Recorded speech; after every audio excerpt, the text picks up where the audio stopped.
Hey guys, Jarman here. Jarman and Piper here. Hello my gorgeous girl.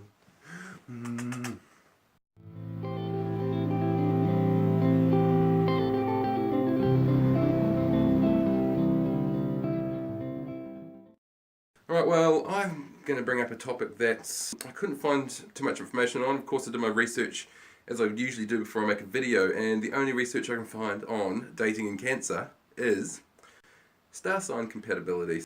Here's my video and a couple of opinions and my experiences and dating. So here we go.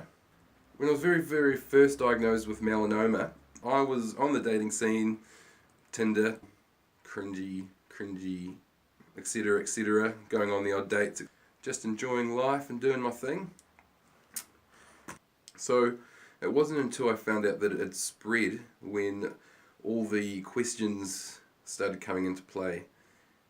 Do you tell someone straight away on a first date that you have cancer? Do you wait to find out if you're compatible before you tell them you have cancer? You know, are they in a position in their life to date someone who's going through the process of cancer treatment? So once I found out it had spread, the question about dating became much harder and very confusing. And of course, the deeper and deeper you go down the cancer rabbit hole, the less energy you have to focus on other people. When you have cancer, and you do tend to have a feeling of loneliness, and that will bring on the feeling or the need for that company, that reassurance, that partner. When you're diagnosed with cancer, it takes over your whole life. It takes over every aspect of your life, and every aspect of your life is inflated and becomes more intense. So taking on a new relationship, which is hard enough as it is when you're healthy, to do something like that while you're going through the cancer treatment is just putting undue stress and pressure on yourself.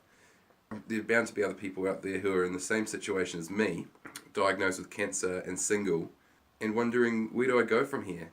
Where do I go from having cancer and dating?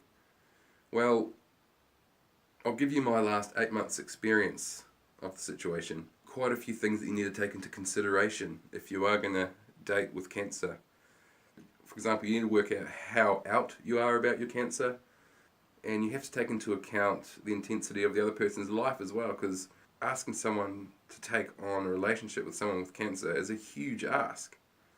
You know, I'm going through cancer treatment, my self-confidence is absolutely shot.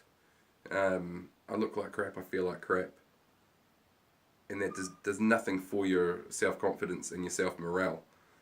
So I definitely think cancer treatment is a time to focus on yourself. I've learned so much through this experience so far.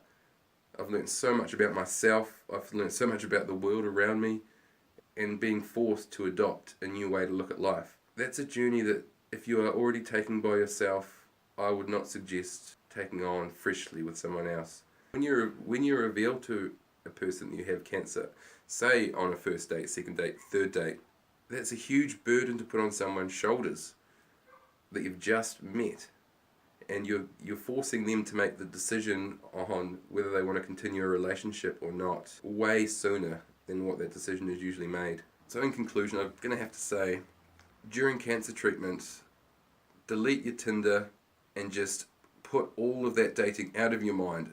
It's the last thing you need to focus on at this point in your life. And if something comes naturally and unforced, then hey, that's a bonus. I'm not saying don't date at all during cancer. I'm just saying don't go out there seeking. Just don't go out there seeking the dates. It might be that someone you know, have known for a long time, someone that you have known through the cancer experience and knows what you're going through, you might have met someone that way.